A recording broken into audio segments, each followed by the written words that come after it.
Good morning and welcome to the First Unitarian Universalist Church of San Antonio. My name is Gary Evans and I have been attending this church for 30 years this month. About this time, 30 years ago, our family first set foot on this campus.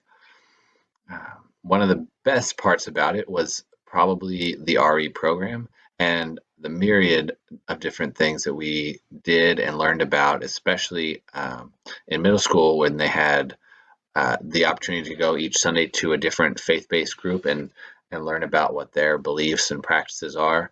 That was really eye-opening. And another favorite of mine was the Halloween parties as well as the haunted house each year. We always enjoyed getting together and meeting with other families during those events. I would like to mention that our weekly worship is where we connect, share information, and inspiration. So to begin, let's acknowledge this geographical place where we are currently located, the homeland of the traditional Coahuiltecan people, original and indigenous stewards of this land, which is Bexar County and now San Antonio, Texas, or both, depending on how you think about it. At our church, we believe and act in a universal love that binds us in mutual care and affection, especially in our work for justice and for all and for our planet. Our faith is all-inclusive, and all means all. If you are new to us or visiting for the first time today, we welcome you to sign in on the chat screen and fill out a visitor card. We'd love to get to know you and follow up with you. Wherever you are on your faith journey, you will find a place here with us.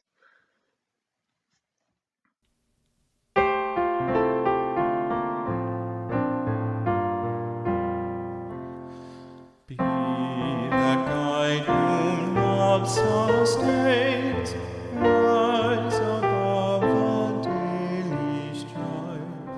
Live on high the good you find, help to heal the hurts of life. Be that help when nothing turns, doubt a friend or taunt a foe. Ever strive for liberty, show the path that life should go.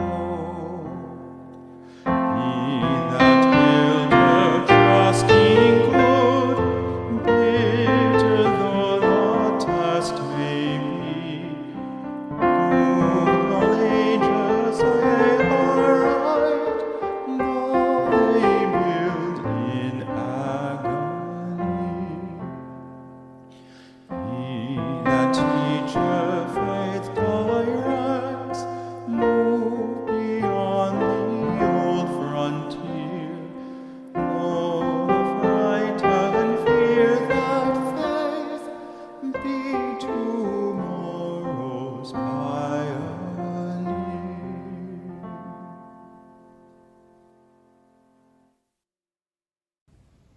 Good morning. I'm Troy Peters. My family and I have been members of the First Unitarian Universalist Church of San Antonio for 10 years now, and I'm currently serving on the board. The flaming chalice unites our members in worship and symbolizes the spirit of our faith. Today's chalice lighting words are taken from the poem For Belonging by John O'Donohue.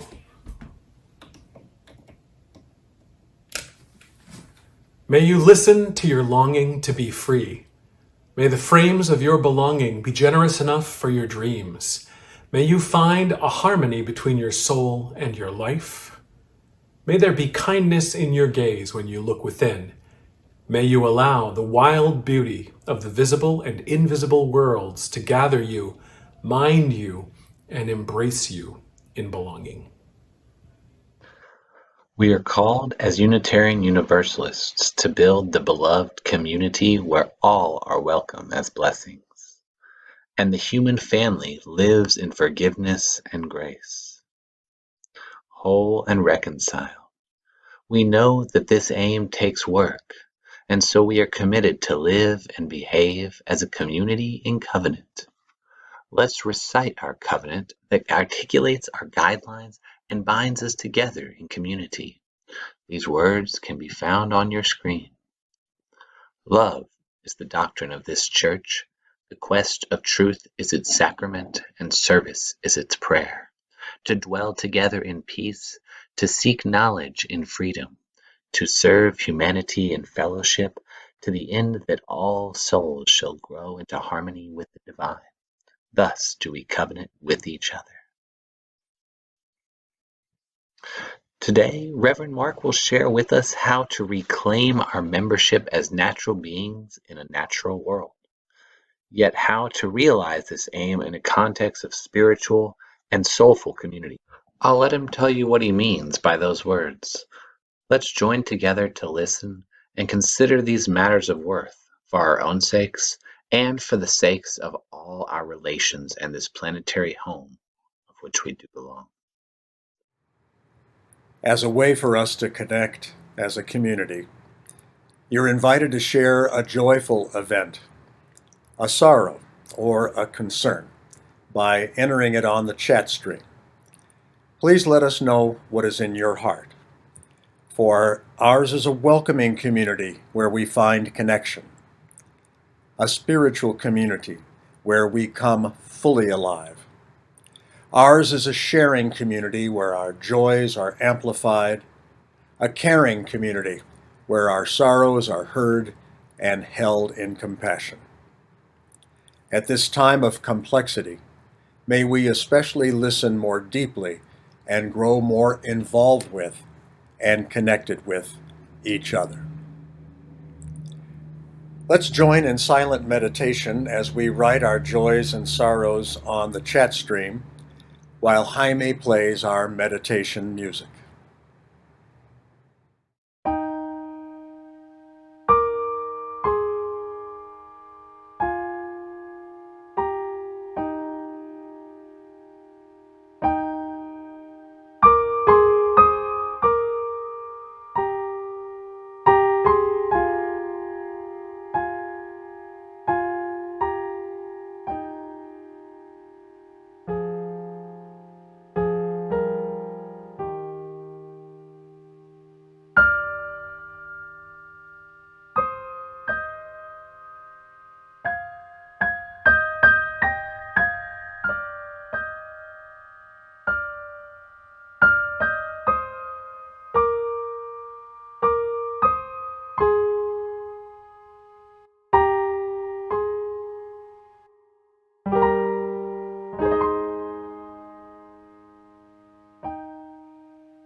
Take a deep cleansing breath and exhale.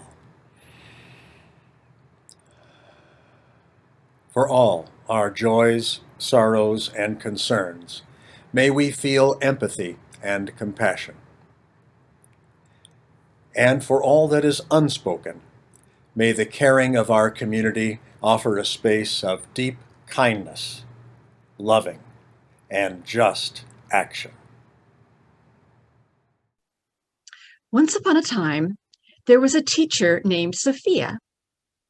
Sophia had been a teacher in the town where she lived for so long that the kids she first had in her class grew up and had kids of their own and sent them to her class too.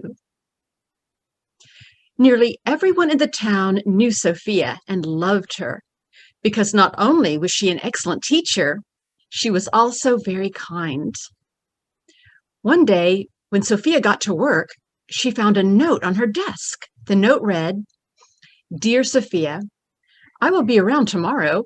I wonder if I might drop by your house for tea tomorrow afternoon. Your friend, God." At first, Sophia thought it was a joke, but the more she thought about it, the more she realized that if it was a joke, it wasn't a very good joke, and she couldn't think of anyone who would play a joke on her like that. Then she thought, what if it wasn't a joke? What if God really was going to come to her house tomorrow afternoon? Sophia thought she should get ready just in case. On her way home from work, she stopped by the store and bought one of those mats that people put on their porch that says in big letters, "Welcome." When she got home, she cleaned her house from top to bottom. She brought in fresh flowers from the garden and put them in a vase in the living room. She cleaned and cleaned until everything was sparkly. In the morning, Sophia realized she didn't know what God liked to eat. So she baked bread and made a casserole and a fruit salad and baked some cookies too. And what about tea? Did God like hot tea or iced tea? She thought she'd better make both. And what if God's favorite thing in the whole world was lemonade? She thought she should make some of that too. She was so nervous, she didn't know what to expect. Just then, there was a knock at her door. Sophia's heart went pat, pat, pat. She took a big breath, opened the door slowly, and on the other side was the mayor of the town. "Hello, Sophia. I was walking by and I smelled delicious fresh baked bread." Sophia said, "I'm so glad you're here. Come in, come in. I'm expecting a very important visitor who you might want to meet. Please come in and make yourself at home." Sophia and the mayor sat, having a nice chat, when there was a knock at the door. Sophia's heart went pat, pat, pat. She took a deep breath, opened the door slowly, and on the other side was a group of children from her class. "Hello, Miss Sophia. We were walking by and noticed the smell of fresh baked cookies." Sophia said, "I'm so glad you're here. Come in, come in. I'm expecting a very important guest who you might want to meet. Please come in and help yourself to some cookies." The children were giving the mayor some much needed advice when there was a knock at the door. Sophia's heart went pat, pat, pat. Deep breath, open door. It was the entire Women's Covenant group from church. "Hello, Sophia. We heard the tea kettle and the laughter and thought you might be having a party." Sophia said, "I'm so glad you're here. Come in, come in. I'm expecting a very important visitor who you might want to meet. Please come in and make yourself at home." All afternoon, people kept stopping by Sophia's house, lured by the yummy smells and happy sounds. The townspeople filled her house upstairs and downstairs and overflowed into the backyard and the front yard. As they got hungry, they made dinner together and ate as the sun set and the moon rose. It was a great party. People were playing games and telling stories and baking and making music together. Sophia had such a nice time, she completely forgot about her very important guest. Even as she waved goodbye to her friends at the end of the night, she felt only contentment at having had such a lovely party. In the morning, though, Sophia woke up and remembered everything. She was confused. Whatever had happened to God? All during her walk to work, she tried to figure out what had happened. Along the way, she smiled and waved to the people she ran into who had been at her party. She thought to herself that she really should do that again sometime. When Sophia arrived at work, she was surprised to find another note on her desk. It read, "Dear Sophia, I had such a wonderful time yesterday. The bread was delicious. The cookies were divine. The tea mixed with lemonade was my very favorite. Thank you for being such a wonderful host. I hope we can do it again soon. Love, God." The end. I don't know about you, but this story makes me wonder many things. I wonder, was God really at Sophia's party? And if so, I wonder if one of the people at the party was God. And I wonder, if God was at Sophia's party, were all the people at the party God? And if God was at Sophia's party, was God a spirit among them? And if God was at Sophia's party, Was Sophia herself God or part of God? What do you think? It is now time for our invitation to generosity. The offertory brings us the opportunity to share our gifts, gifts that have nourished our hearts and can bring inspiration and care to others. You may make an offering on our online giving portal through the link on the chat stream, or mail a check made out to First UU Church.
May we be grateful for the gifts shared with our church today during the offertory. All the gifts of time, talent, and treasure that serve to enhance us as people, to support our wider community, and to make our world a better place. May it be so. Today's sermon is entitled Our True Nature. I will offer a story filled with descriptions and definitions. So let's begin with a definition of spirituality, which is that sphere of experience that lies deeply within the commonplace world of our surface lives. Spirituality opens our awareness to the ultimate and core values and realities of existence. Spirituality is about ultimacy. It's about going deep. So when I use the term spirituality, some of you may resist. So let me explain a little more. I'm not necessarily referring to anything supernatural. You see, a shallow cartoon version of our civilization is that we're all materialists. So we don't have a sense of larger significance beyond us, or within everything. That sense of larger significance is what I call spirituality, and the kind of interdependence of our seventh UU principle that I find particularly important. Now, in our materialistic Western culture, our fundamental concern is the individual and accumulation of whatever it might be. Is it fame?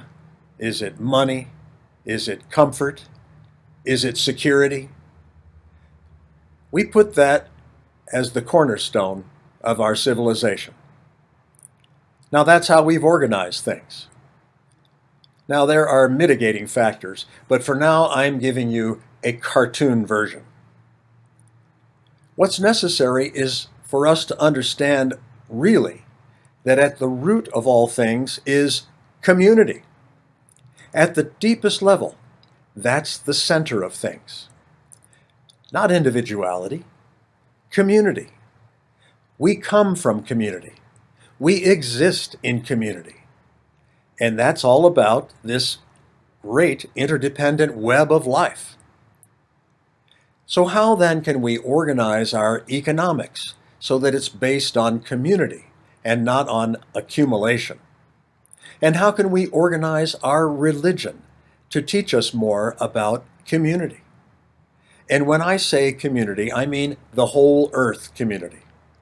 That's the ultimate sacred domain, the earth community.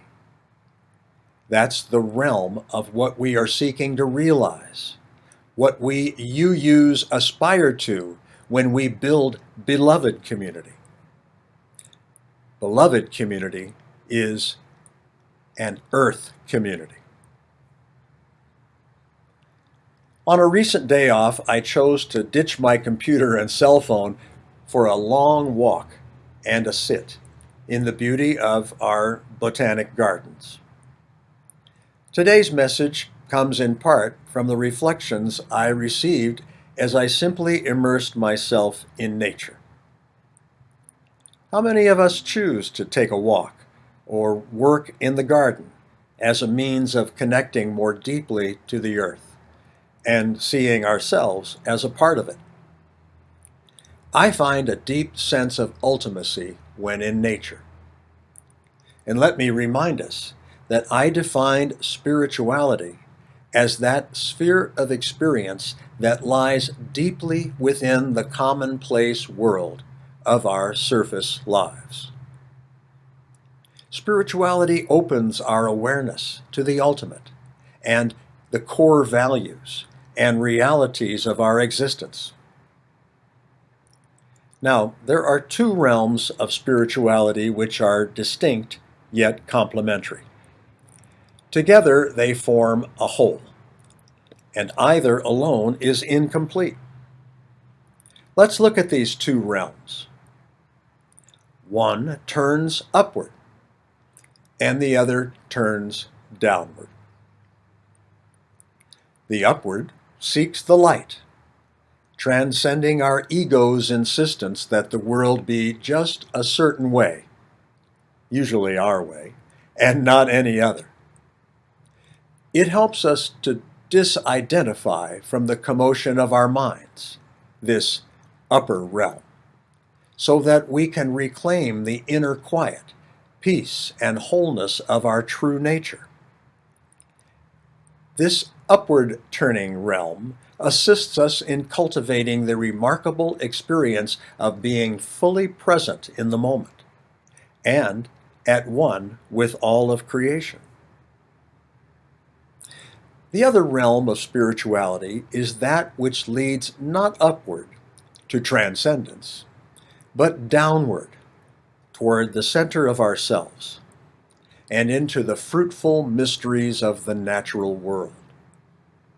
In this half of the spiritual journey, we do not rise upward in oneness, but fall toward the center of our longing and belonging. It's much more subjective and feeling-oriented. Although equally sacred and ancient, it's often seen as pagan and earth-centered. This second spiritual realm might be unfamiliar to most people in Western cultures. Now, I'm painting a picture of a kind of a false dichotomy for the purposes of illustrating some complex ideas about religion. So let's look at a couple of buzzwords: spirit and soul. These are loaded terms, words used in so many ways within so many traditions that it's difficult to know what we mean by them. These are words that some reject as concepts that cannot be empirically defined, not scientifically analyzed. So in using these terms, spirit and soul, let me define them. My uses and definitions might be different than yours. So for this sermon, let's try out mine. By soul, I mean the vital, mysterious, and wild core of our being. an essence unique to each person, qualities found in layers of the self deeper than our personalities or egos, the enduring qualities that define our true personhood, the true nature, the real me. And by spirit, I mean the single, great, and eternal mystery that permeates and animates everything in the universe and yet transcends it all. This was what our Unitarian forebears 500 years ago argued for in rejection of the doctrine of the Trinity and in favor of our essential unity. Ultimately, each soul exists as an agent for this mysterious spirit of oneness. Now, an agent is one who acts on behalf of. I'm referring to our soul as the agent of the Spirit. Spirit being more mysterious and unknowable, soul being more palpable, feeling, and even sensible in terms of our senses. Now, spirit points to what all people, all things have in common: our shared membership in a single cosmos, our common destiny. Each of us is a facet of the oneness that contains all. Spirit both transcends all things and is immanent or inherent in all things. Spirit, in other words, can be thought of as something majestic and removed from ordinary life, yet is simultaneously that which infuses all and everything: the land, the air, the animals, all peoples, human creations, all of our bodies and selves.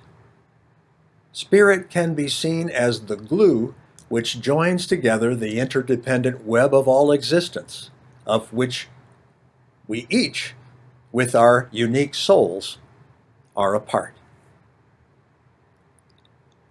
In short, soul embraces and calls us towards what's most unique in us.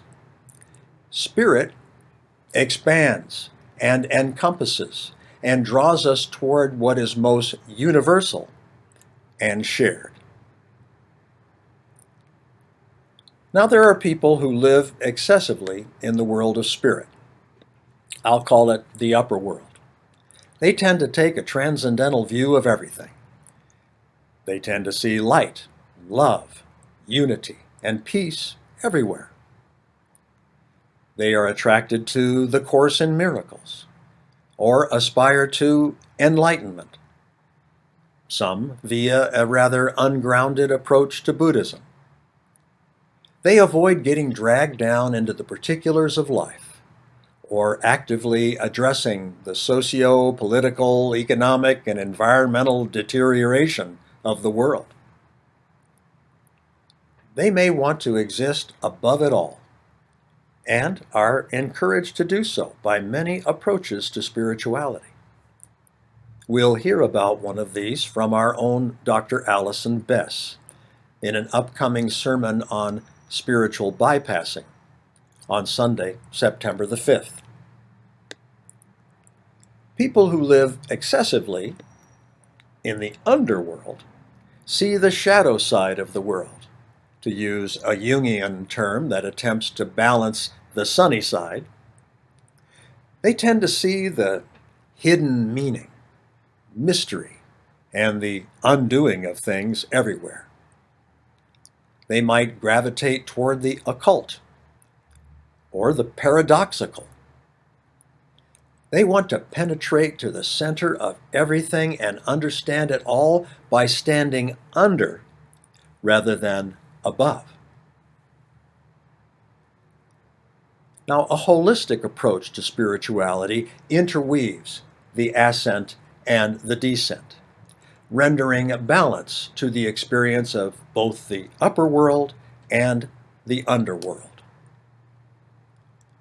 Western religious traditions associate the downward direction with a turn away from the sacred light and toward evil and wickedness, toward hell.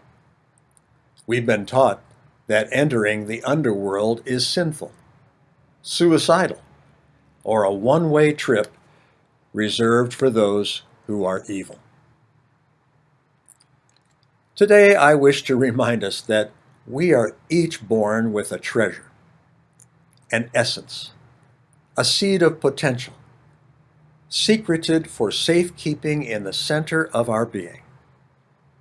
This treasure, personal quality, power, talent, or gift, is ours to develop, embody, and offer to our communities through acts of service, our contribution to a more diverse, vital, and evolved world.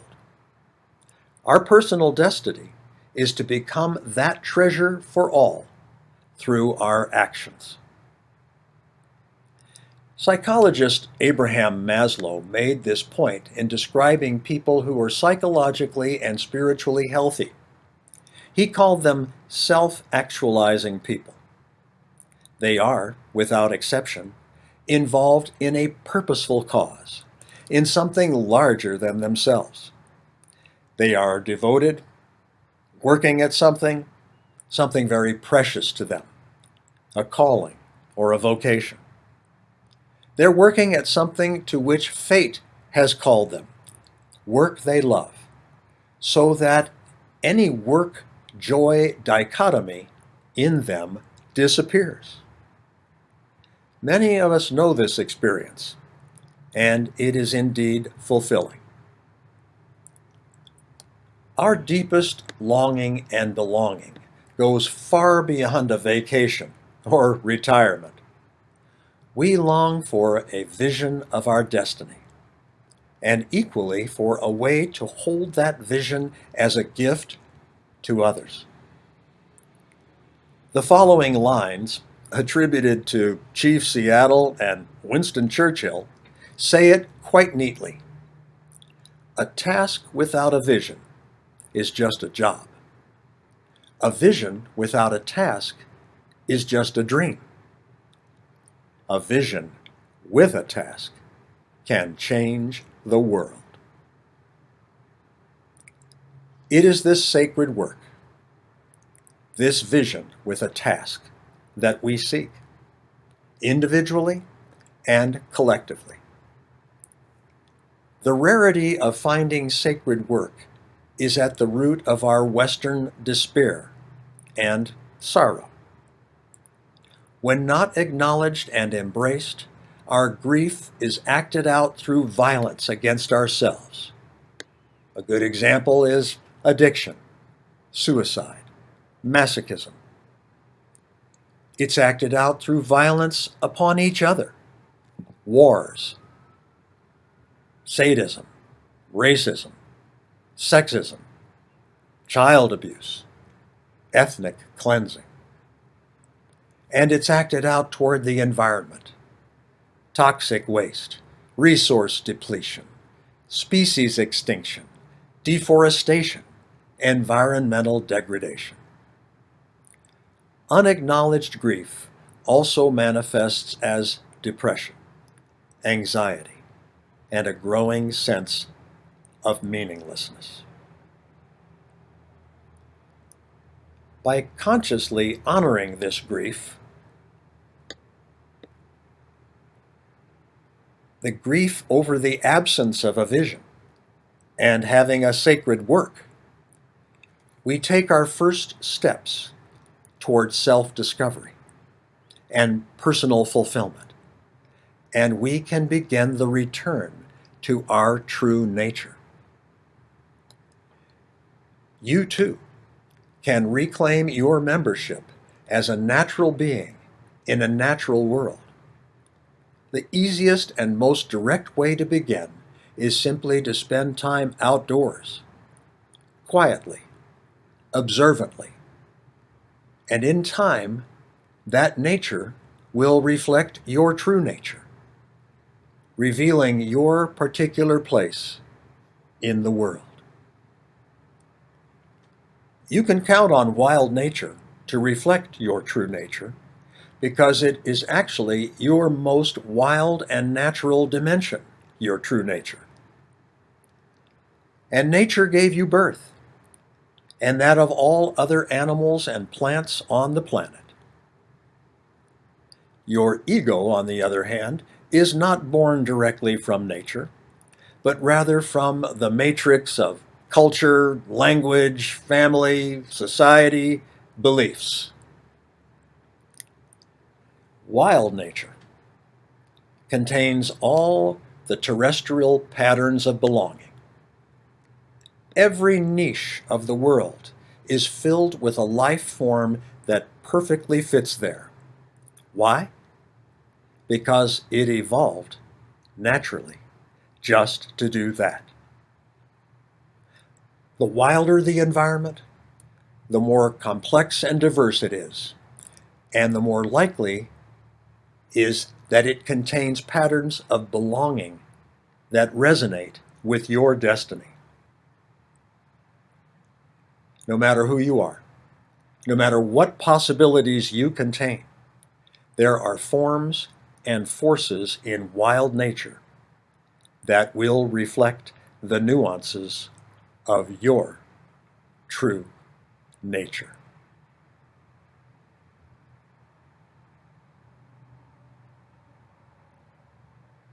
For our reflection and benediction, let me remind us that poets, artists, and musicians, writers, understand the value of the journey into our true nature. Mary Oliver writes, "Meanwhile, the wild geese, high in the clear blue air, are heading home again. Whoever you are, no matter how lonely, the world offers itself to your imagination, calls to you like the wild geese, harsh yet exciting, over and over, announcing your place in the family of things." Amen.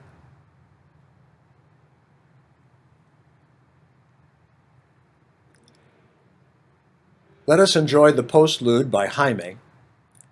Those of you who choose to gather online, please join on the Zoom link for coffee hour. Those viewing in our sanctuary in person will have a conversation about this service. And for those unavailable to join in on either, thank you for being with us. Please go in peace. Until we meet again. Take good care.